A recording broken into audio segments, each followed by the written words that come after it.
Hello everyone. आज की इस क्लास में सोशियोलॉजी के इंपॉर्टेंट क्वेश्चंस को देखने वाले हैं। क्लास शुरू हो इससे पहले आप सभी इस वीडियो को ज़्यादा से ज़्यादा लोगों के साथ शेयर जरूर कर दीजिए। एक इन्फॉर्मेशन है आप सभी के लिए, समाजशास्त्र से संबंधित सभी परीक्षाओं के लिए यहाँ पर प्रैक्टिस सेट एंड सोशियोलॉजी के नोट्स प्रोवाइड कराए जा रहे हैं। इससे जुड़े हुए कोई भी जानकारी चाहते हैं तो दिए गए व्हाट्सएप नंबर 790-555-3851 पर आप मैसेज करके पूछ सकते हैं। एंड समाजशास्त्र के नोट्स की बात की जाए तो ये सभी परीक्षाओं को ध्यान में रखकर तैयार किए गए हैं। आप समाजशास्त्र से संबंधित किसी भी परीक्षा की तैयारी कर रहे हैं, परीक्षा देने वाले हैं, तो आप इस नोट्स को ले सकते हैं। इसके अलावा बात की जाए आपके हायर एग्जाम के लिए फर्स्ट पेपर जीएस के प्रैक्टिस सेट की, तो इस प्रैक्टिस सेट में आपको 1000 से ज्यादा प्रश्न देखने को मिलेंगे, जिसका प्राइस पहले 199 था, जिसे कम करके 149 कर दिया गया है। एमपी असिस्टेंट प्रोफेसर के फर्स्ट पेपर जीएस की बात की जाए तो इस प्रैक्टिस सेट में आपको टोटल जो प्रैक्टिस सेट है देखने को मिलेंगे 15, और प्रश्नों की संख्या की बात की जाए तो 750 प्रश्न है यहाँ पर आपको मिल जाएंगे, और जिसका प्राइस है 120 रुपए। क्लास शुरू हुआ इससे पहले आप सभी इस वीडियो को ज्यादा से ज्यादा लोगों के साथ शेयर जरूर कर दीजिए। यहां तक हो गया था, चलिए यहां से शुरू करना है। प्रश्न है, निम्न में से किस समाजशास्त्री ने यह तर्क दिया कि समाज में संबंध परिस्थिति से अनुबंध के आधार पर विकसित हुए हैं। यहाँ पर विकल्प दिए गए हैं, एच मैन है, स्पेंसर है, हाइमन है और होबल यहाँ पर दिए गए हैं। इनमें से किस समाजशास्त्री ने यह तर्क दिया कि समाज में संबंध परिस्थिति से अनुबंध के आधार पर विकसित हुए हैं। एच मैन है यानी कि Henry Maine, Herbert Spencer, Hyman या फिर हॉबल। यहाँ पर क्या होगा, यहाँ पर इस प्रश्न का सही उत्तर हो जाएगा हेनरी मैन। ठीक है, हेनरी मैन होगा विकल्प ए, यहाँ पर इस प्रश्न का सही उत्तर हो जाएगा।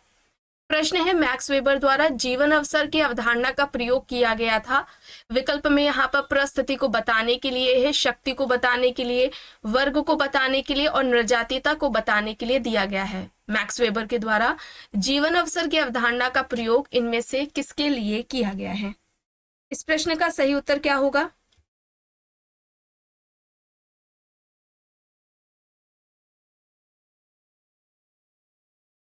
वर्ग को बताने के लिए, यहाँ पर विकल्प सी होगा। ठीक है, विकल्प सी यहाँ पर इस प्रश्न का सही उत्तर हो जाएगा। प्रश्न है, हर्बर्ट जिगिंस नगरीय जीवन की विभिन्न शैलियां प्रस्तावित करते हैं, निम्न में से कौन सी उनके द्वारा प्रस्तावित नहीं है? निर्जातीय, शहरी, वंचित, फंसे हुए या फिर सर्वदिशस। यहां तक हो गया था। ठीक है, चलिए अब यहां पर देखिए, प्रश्न है, हर्बर्ट जिगिंस नगरीय जीवन की विभिन्न शैलियां प्रस्तावित करते हैं, निम्न में से कौन सी एक उनके द्वारा प्रस्तावित नहीं है? निर्जातीय, शहरी, वंचित, फंसे हुए, सर्वदेशस्य। यहाँ पर विकल्प दिया गया है। यहाँ पर क्या होगा, यहाँ पर सही उत्तर होगा निर्जातीय शहरी। निर्जातीय शहरी होगा विकल्प ए, यहाँ पर इस प्रश्न का सही उत्तर हो जाएगा। प्रश्न है, किसने यह तर्क दिया कि हरित क्रांति के बाद कृषि व्यवस्था में संबंध श्रमिक बहुत हद तक संगठित क्षेत्र के स्थायी रोजगार की तरह ही था? Paul Brass, G M. Bhalla, A. Rudra, J. Mohan Rao. यहाँ पर विकल्प है, हरित क्रांति के बाद कृषि व्यवस्था में संबंध श्रमिक बहुत हद तक संगठित क्षेत्र के स्थायी रोजगार की तरह ही था। यह किसका तर्क है? यहाँ पर इस प्रश्न का सही उत्तर हो जाएगा ए. रुद्र। यहाँ पर विकल्प सी हो जाएगा यहाँ पर सही आंसर। प्रश्न है, निम्न में से किसने ग्रामीण और शहरी भारत में परिवर्तनों को मूल्यांकित करने के लिए भारत में परंपराओं का 6 स्तरीय वर्गीकरण दिया है? M N. Srinivas, S C. Dube, McKim Marriott, यहाँ पर रॉबर्ट रेडफील्ड दिए गए हैं विकल्प। ग्रामीण और शहरी भारत में परिवर्तनों को मूल्यांकित करने के लिए भारत में परंपराओं का 6 स्तरीय वर्गीकरण किसके द्वारा दिया गया है? किसने दिया है? एस.सी. दुबे ने। ठीक है, एस.सी. दुबे ने दिया है। रेडफील्ड की बात की जाए तो इन्होंने परंपराओं के 2 प्रकार बताए थे, लघु परंपरा और वृहद परंपरा। श्यामाचरण दुबे ने परंपराओं का बहुल सिद्धांत दिया था। टोटल 6 तरह की परंपराओं की बात दुबे द्वारा की गई थी। चलिए आगे देखिए, प्रश्न है, सांदर्भिक रूप में संस्कृतिकरण जाति की सांस्कृतिक गतिशीलता की एक धीमी और गैर प्रभावशाली प्रक्रिया है, या कथन किसका है? M N. Srinivas, Yogendra Singh, S C. Dube, D. Pocock. यहाँ पर ऑप्शंस हैं। सांदर्भिक रूप में संस्कृतिकरण जाति की सांस्कृतिक गतिशीलता की एक धीमी और गैर प्रभावशाली प्रक्रिया है या कथन किसका है? सही क्या होगा? सही यहाँ पर योगेंद्र सिंह है। योगेंद्र सिंह, विकल्प बी यहाँ पर इस प्रश्न का सही उत्तर हो जाएगा। प्रश्न है नृजातीयता से तात्पर्य क्या है? विकल्प देखिए, अर्जित सामाजिक सांस्कृतिक विशेषता, वंशागत सामाजिक सांस्कृतिक विशेषता, वंशागत राजनीतिक स्थिति एवं अर्जित आर्थिक विशेषता, या फिर वंशागत एवं अर्जित सामाजिक सांस्कृतिक विशेषता। क्या होगा यहाँ पर? नृजातीयता से तात्पर्य क्या है? तो यहाँ पर होगा वंशानुगत सामाजिक सांस्कृतिक विशेषताएं। यहाँ पर विकल्प बी होगा। ठीक है, विकल्प बी यहाँ पर इस प्रश्न का सही उत्तर हो जाएगा। प्रश्न है परिवर्तन का मार्क्सवादी सिद्धांत की परिवर्तन के द्वारा क्रांति आती है यह इंगित करता है। विद्यमान संरचना में परिवर्तन, संपूर्ण संरचना में परिवर्तन, विद्यमान संरचना में आंशिक परिवर्तन, या फिर संरचनात्मक तत्वों में नाम मात्र का परिवर्तन। सही क्या होगा? परिवर्तन का मार्क्सवादी सिद्धांत की परिवर्तन के द्वारा क्रांति आती है यह किसको दर्शाता है? संपूर्ण संरचना में परिवर्तन। और इन्होंने, मार्क्स ने संरचना के दो प्रकार बताए थे, अधिसंरचना और अधोसंरचना। यहाँ पर संपूर्ण संरचना में परिवर्तन होगा। विकल्प बी यहाँ पर इस प्रश्न का सही उत्तर हो जाएगा। प्रश्न है गैरी स्लेपर और स्टीव टॉप्स ने निम्न में से किसका अध्ययन किया था? श्वेतपोशी अपराध, साइबर अपराध, कॉर्पोरेट अपराध, या फिर संगठित अपराध। क्या होगा यहाँ पर? यहाँ पर सही उत्तर क्या होगा? यहाँ पर कॉर्पोरेट अपराध होगा। कॉर्पोरेट अपराध हम क्या कहेंगे, जो किसी निगम या हम कहें किसी कंपनी की ओर से काम करने वाले जो व्यक्ति होते हैं उनके द्वारा जो अपराध किया जाता है उसे ही हम कॉर्पोरेट अपराध कहते हैं, या इसे हम संगठनात्मक अपराध के नाम से भी जानते हैं। ठीक है, जो कि एक तरीके से व्हाइट कॉलर का ही उदाहरण है, या व्हाइट कॉलर ही जिसे कहा जा सकता है, व्हाइट कॉलर क्राइम। ठीक है, यहाँ पर क्या होगा? विकल्प सी यहाँ पर कॉर्पोरेट अपराध यहाँ पर सही होगा।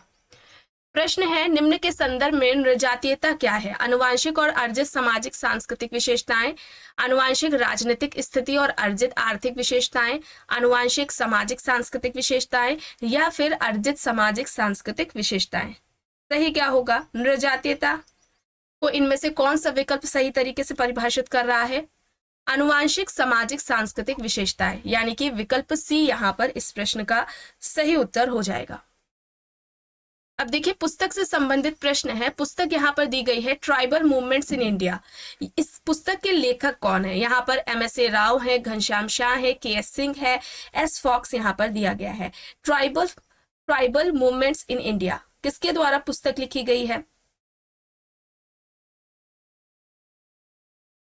यहाँ पर ये पुस्तक KS सिंह की हो जाएगी। ठीक है, इनकी एक और पुस्तक है जो कि इंपॉर्टेंट है, ट्राइबल सिचुएशन इन इंडिया। ठीक है, ट्राइबल सिचुएशन इन इंडिया, ये भी KS सिंह की इंपॉर्टेंट बुक है, इसे भी आप ध्यान में रखेंगे। यहाँ पर विकल्प सी यहाँ पर सही है। प्रश्न है निम्न में से किसे प्रघटना शास्त्री समाजशास्त्र के शुट्स के सिद्धांत के त्रिपक्षीय स्तंभ के रूप में समझा जाता है? क्या होगा यहाँ पर? शुट्स ने प्रघटना शास्त्रीय समाजशास्त्र का अध्ययन किया था, जो कि एक ज्ञान के समाजशास्त्र की ही एक शाखा मानी जाती है। और प्रघटना शास्त्र को एक इस तरीके से प्रश्न आता है कि प्रघटना शास्त्र प्रत्यक्षवाद का आमूलचूल परिवर्तन है या विकल्प है? प्रघटना शास्त्र प्रत्यक्षवाद का ही क्या है? विकल्प है, या अतिवादी विकल्प इस तरीके से आता है। यहाँ पर क्या होगा? जीवन, विश्व, अंतर, आत्मनिष्ठता और प्राकृतिक अभिवृत्ति होगा। यहाँ पर विकल्प डी इस प्रश्न का सही उत्तर हो जाएगा। प्रश्न है निम्न में से किसने परिस्थिति को प्रमुख परिस्थिति, प्रभुत्वशाली परिस्थिति तथा नियंत्रणकारी परिस्थिति के रूप में वर्गीकृत किया है? Parsons, Merton, W.E. मूर, HM जॉनसन यहाँ पर विकल्प दिए गए हैं। स्टेटस एंड रोल की बात की जाए तो इस टॉपिक को कंप्लीट कराया जा चुका है। जितने भी टॉपिक्स अभी तक कराए गए हैं कंप्लीट, सभी का आपको फोल्डर चैनल के प्लेलिस्ट में मिल जाएगा, वहां से उन क्लासेस को देख सकते हैं। स्टेटस एंड रोल की बात की जाए तो सबसे पहले व्यवस्थित तरीके से अध्ययन इसका रॉल्फ लिंटन द्वारा किया गया था द स्टडी ऑफ मैन पुस्तक में, जो कि 1936 में आती है। ये इनकी पुस्तक रॉल्फ लिंटन की द स्टडी ऑफ मैन। यहाँ पर हम बात करें कि परिस्थिति को प्रमुख परिस्थिति, प्रभुत्वशाली परिस्थिति तथा नियंत्रणकारी परिस्थिति में विभाजित करने वाले या वर्गीकृत करने वाले रॉबर्ट किंग मर्टन है। यहाँ पर विकल्प बी हो जाएगा इस प्रश्न का सही उत्तर। आगे देखिए, प्रश्न है निम्न में से किसे को संदर्भ समूह व्यवहार के रूप में नहीं माना जा सकता? सर्वहाराकरण, बुर्जुआकरण, संस्कृतिकरण या फिर आधुनिकीकरण। इनमें से किसे को संदर्भ समूह व्यवहार के रूप में नहीं माना जा सकता? यहाँ पर क्या होगा? यहाँ पर आधुनिकीकरण होगा। ठीक है, यहाँ पर आधुनिकीकरण होगा। विकल्प डी यहाँ पर इस प्रश्न का सही उत्तर हो जाएगा। प्रश्न है निम्न में से किसने यह तर्क दिया कि विद्यालय बच्चों को सार्वभौमिक मानकों तथा वयस्क समाज की अर्जित परिस्थिति की ओर अग्रसर होने के लिए तैयार करते हैं? Durkheim, Parsons, Robert king Merton, Kingsley Davis यहाँ पर विकल्प है। इनमें से यह किसका तर्क है कि विद्यालय बच्चे को सार्वभौमिक मानकों तथा वयस्क समाज की अर्जित परिस्थिति की ओर अग्रसर होने के लिए तैयार करते हैं? यह कथन किसका है? पार्सन्स का है। ठीक है, यहाँ पर यह तर्क पार्सन्स का हो जाएगा। विकल्प बी यहाँ पर इस प्रश्न का सही उत्तर हो जाएगा।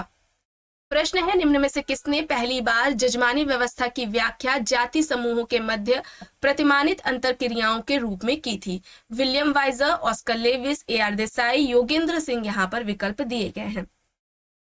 पहली बार जजमानी व्यवस्था की व्याख्या जाति समूहों के मध्य प्रतिमानित अंतरक्रियाओं के रूप में की। जजमानी व्यवस्था, इस पर भी क्लास हो चुकी है। जजमानी व्यवस्था के बारे में कई बार बताया गया है। सबसे पहले जजमानी व्यवस्था की व्यवस्थित तरीके से बात करने वाले या सबसे पहले जजमानी व्यवस्था की अवधारणा देने वाले विलियम वाइजर है। इनका उत्तर प्रदेश के करीमपुर गांव पर अध्ययन रहा है और इन्होंने जो जजमानी व्यवस्था है, जजमानी व्यवस्था को प्रकार्यात्मक संस्था कहा था। ठीक है, जजमानी व्यवस्था को इन्होंने प्रकार्यात्मक संस्था कहा था। ठीक है, ये याद रखिएगा। सबसे पहले इनका अध्ययन या जजमानी व्यवस्था की अवधारणा किसके द्वारा दी गई है? तो ये याद रखिएगा, वाइजर के द्वारा दी गई है। यहाँ पर विकल्प ए हो जाएगा इस प्रश्न का सही उत्तर। प्रश्न है भारत में फार्मर्स मूवमेंट की निम्न में से कौन सी मांग नहीं है? फार्मर्स मूवमेंट की इनमें से कौन सी मांग नहीं है? कृषि उपज की उचित कीमत, उर्वरक परिधान, भूमि का वितरण या फिर बिजली परिधान। तो भारत में फार्मर्स मूवमेंट की इनमें से कौन सी मांग नहीं है? भूमि का वितरण, ये मांग नहीं थी। ठीक है, भूमि का वितरण ये मांग नहीं थी। यहाँ पर विकल्प सी हो जाएगा सही आंसर। प्रश्न है डेनियल थानर ने अपने वर्गीकरण में निम्न में से किसे सम्मिलित नहीं किया? मालिक, जमींदार, किसान, मजदूर। डेनियल थानर ने अपने वर्गीकरण में इनमें से किस एक को शामिल नहीं किया था? यहाँ पर जमींदार हो जाएगा। ठीक है, मालिक, किसान, मजदूर की बात की थी। इनकी अच्छा पुस्तक है अग्रेरियन प्रोस्पेक्ट्स इन इंडिया। ठीक है, अग्रेरियन प्रोस्पेक्ट्स इन इंडिया इनकी थानर की पुस्तक है और इन्होंने इस तरीके से क्लासिफिकेशन किया था मालिक, किसान, मजदूर के रूप में। ग्रामीण समाज में 3 वर्गों की बात की थी। ठीक है, ग्रामीण समाज में 3 वर्गों की बात की थी, मालिक, किसान, मजदूर। ये आप याद रखेंगे। ठीक है, चलिए आगे देखिए। प्रश्न है भारत में जनजातीय अर्थव्यवस्था के साथ निम्न में से कौन प्रबल रूप से संबंधित नहीं है? विकल्प में यहाँ पर है वन उपज का एकत्रण तथा कृषि संबंधी मजदूरी कार्य, कृषि संबंधी मजदूरी कार्य तथा पशुपालन, पशुपालन तथा वन उपज का एकत्रण, घरेलू उद्योग तथा औद्योगिक मजदूरी कार्य। तो भारत में जनजातीय अर्थव्यवस्था के साथ इनमें से कौन प्रबल रूप से संबंधित नहीं है? यहाँ पर घरेलू उद्योग तथा औद्योगिक मजदूरी कार्य होगा।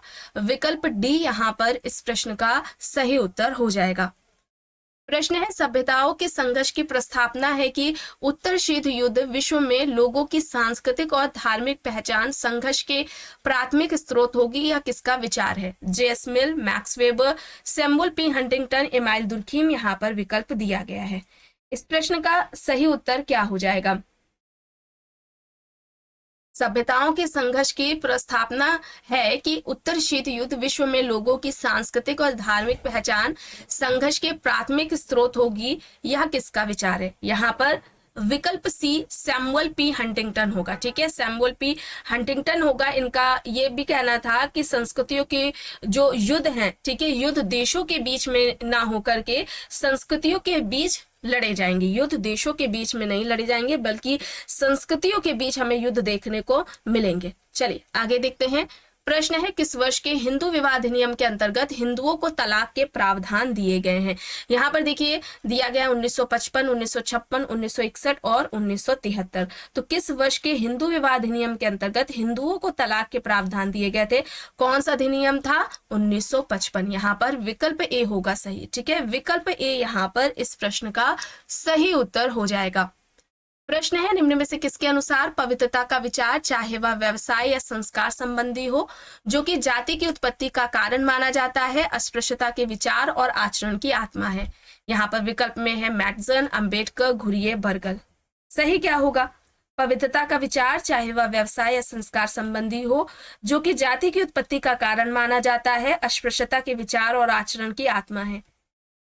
यहाँ पर यह विचार किसका है? घुरिये का। यहाँ पर घुरिये होगा। विकल्प सी यहाँ पर इस प्रश्न का सही उत्तर हो जाएगा। और घुरिये ने जाति व्यवस्था पर सबसे पहले व्यवस्थित तरीके से बात की थी और जाति व्यवस्था से संबंधित 6 विशेषताएं घुरिये द्वारा बताई गई थी और इन विशेषताओं से संबंधित प्रश्न पूछा जाता है। आपको कई बार इन विशेषताओं के बारे में बताया भी गया है और इससे इस तरीके से विशेषताओं से जुड़े हुए प्रश्न आगे आपको क्लास में देखने को मिलेंगे। अब देखिए यहाँ पर प्रश्न है अनुसूचित जाति शब्द का प्रयोग सर्वप्रथम किसके द्वारा किया गया था? साइमन कमीशन, संविधान सभा, नेहरू समिति या फिर इनमें से कोई भी नहीं। तो अनुसूचित जाति शब्द का प्रयोग सबसे पहले किसके द्वारा किया गया था? किसके द्वारा अनुसूचित जाति शब्द का प्रयोग किया गया था? साइमन कमीशन के द्वारा। यहाँ पर साइमन कमीशन, विकल्प ए यहाँ पर इस प्रश्न का सही उत्तर हो जाएगा। प्रश्न है साइमन कमीशन द्वारा तैयार की गई सूची में कितने दलित जातियों के नाम सम्मिलित थे? 410, 415, 420 या फिर 429? साइमन कमीशन के द्वारा एक लिस्ट तैयार की गई थी जिसमें दलित जातियों के नाम कितने शामिल थे ये बताना है। कितने शामिल थे? 429। ठीक है, 429 विकल्प डी यहाँ पर इस प्रश्न का सही उत्तर हो जाएगा। प्रश्न है भारत में नारी विकास एवं कल्याण हेतु राष्ट्रीय नीति कब बनाई गई थी? 1975, 1976, 1978 या फिर 1980 में? भारत में नारी विकास एवं कल्याण हेतु राष्ट्रीय नीति कब बनाई गई थी यह प्रश्न है और यहाँ पर सही विकल्प हो जाएगा 1976। विकल्प बी यहाँ पर इस प्रश्न का सही उत्तर हो जाएगा। भारत में नारी विकास एवं कल्याण हेतु जो राष्ट्रीय नीति बनाई गई थी ये 1976 में बनाई गई थी। विकल्प बी यहाँ पर इस प्रश्न का सही उत्तर है। प्रश्न है निम्न में से कौन सा विकल्प अनुसूचित जाति एवं अनुसूचित जनजाति के सामाजिक नियोगिताओं के अंतर्गत नहीं आता? सार्वजनिक वस्तुओं के उपयोग पर प्रतिबंध, शिक्षा और मनोरंजन संबंधी सुविधाओं से वंचित, संपत्ति संबंधी निर्योग्यता, सामाजिक संपर्क पर रोक। इनमें से कौन सा विकल्प अनुसूचित जाति एवं अनुसूचित जनजाति के सामाजिक निर्योग्यताओं के अंतर्गत नहीं आता? तो यहाँ पर क्या हो जाएगा? संपत्ति संबंधी निर्योग्यता नहीं होगा। ठीक है, यहाँ पर सी सही हो जाएगा। विकल्प सी यहाँ पर सही है। प्रश्न है जनजातीय लोगों को व्यापारियों और बिचौलियों के शोषण से बचाने और उन्हें छिटपुट वन उत्पादों तथा अपनी जरूरत से अधिक कृषि उपज के लाभप्रद मूल्य दिलाने के लिए भारतीय जनजातीय सहकारी विपणन विकास परिसंघ, जिसे ट्राइफेड के नाम से जाना जाता है, इसका गठन पूछा जा रहा है कब हुआ था? कब हुआ था गठन इसका? 1987 में। ठीक है, 1987 में हुआ था। 1987 यहाँ पर होगा। ऑप्शन बी यहाँ पर राइट होगा। प्रश्न है महिला समृद्धि योजना का संबंध किससे है? विकल्प देखिए, अल्पसंख्यक समुदायों से संबंधित महिलाओं के लिए 1 साल से कम 6 महीनों तक रोजगार उपलब्ध कराना, अल्पसंख्यक समुदायों से संबंधित महिलाओं के लिए सिलाई, बुनाई, एम्ब्रॉयडरी और संबंध व्यवसायों में प्रशिक्षण देने के लिए माइक्रो फाइनेंसिंग मुहैया कराना, अल्पसंख्यक समुदायों से संबंधित महिलाओं को प्रत्येक घर में से एक महिला को सरकारी नौकरी कराना, अल्पसंख्यक समुदायों से संबंधित महिलाओं को रियायती दर पर रहने के लिए मकान उपलब्ध कराना। महिला समृद्धि योजना का संबंध इनमें से किस विकल्प से है? यहाँ पर विकल्प बी होगा। ठीक है, विकल्प बी होगा यहाँ पर सही आंसर। प्रश्न है वह सिद्धांत जो जनसंख्या में वृद्धि को विकास के चरणों से जोड़ता है, इसे किस रूप में जाना जाता है? धन का प्रवाह सिद्धांत, माल्थस का सिद्धांत, जनसंख्या संक्रमण का सिद्धांत या फिर सामाजिक कोशिका का सिद्धांत? वह सिद्धांत जो जनसंख्या में वृद्धि को विकास के चरणों से जोड़ता है, इनमें से कौन सा सिद्धांत होगा? जनसंख्या का संक्रमण सिद्धांत। जनसंख्या संक्रमण का सिद्धांत किसके द्वारा दिया गया है ये आपको कमेंट बॉक्स में बताना है। चलिए आगे देख लेते हैं। प्रश्न है 2011 की जनगणना के अनुसार निम्न राज्यों में से किसकी शिशु मृत्यु दर सबसे कम थी? तमिलनाडु, पंजाब, केरल, कर्नाटक यहाँ पर विकल्प है। 2011 की जनगणना के अनुसार पूछा जा रहा है इनमें से किस राज्य में शिशु मृत्यु दर सबसे कम थी? किसमें थी? केरल में। यहाँ पर विकल्प सी होगा सही। आखिरी प्रश्न है, वर्ष 2011 की जनगणना के अनुसार ग्रामीण जनसंख्या का सबसे अधिक अनुपात किस राज्य में है? बिहार, राजस्थान, मध्य प्रदेश, हिमाचल प्रदेश। 11 की जनगणना के अनुसार ग्रामीण जनसंख्या का सबसे अधिक अनुपात किस राज्य में? सही विकल्प क्या होगा? 2011 की जनगणना के अनुसार ग्रामीण जनसंख्या का सबसे अधिक अनुपात हिमाचल प्रदेश में है। यहाँ पर विकल्प डी हो जाएगा इस प्रश्न का सही आंसर। तो आज की इस क्लास में बस इतना ही। आई होप ये आपको पसंद आई होगी। अगर पसंद आई है तो प्लीज लाइक करिएगा, कमेंट करके जरूर बताइएगा। चैनल पर अगर आप नए हैं तो चैनल को भी जरूर सब्सक्राइब कर लीजिएगा एंड इस वीडियो को जितना हो सके ज्यादा से ज्यादा लोगों के साथ शेयर भी जरूर करिएगा।